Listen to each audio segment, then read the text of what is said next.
namatay ay gayon din ang dami ng ipinanganak. Kung ilan ng lalaki ay ilan din ang bilan ng babae.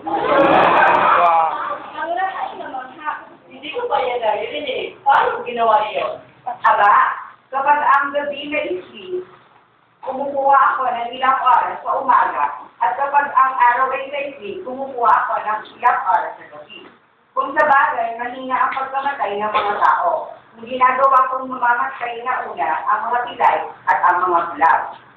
Nakita ko nga, paano mo naman pinapapalas ang bilang mga lalaki at babae? Madali yan. Karami mo marami ang lalaki din sa babae.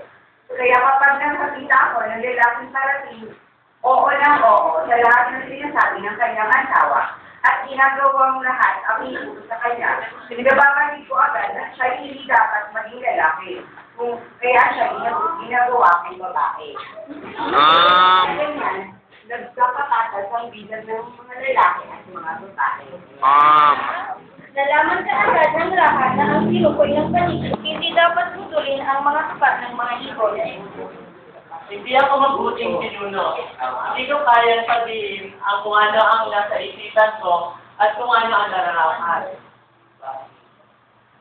Kaya tinawag niya ang lahat ng mga ibon at mga hayop. Kapag sinabi niya, nagbago ang kanyang isipan, ibon at bata. Lahat sila ay makakauwi na maliban ang paniki. Tinignan niya ang paniki at sinabi sa sarili, mula ngayon, sasabihin ko na at gagawin ko na ang nasa isipan ko.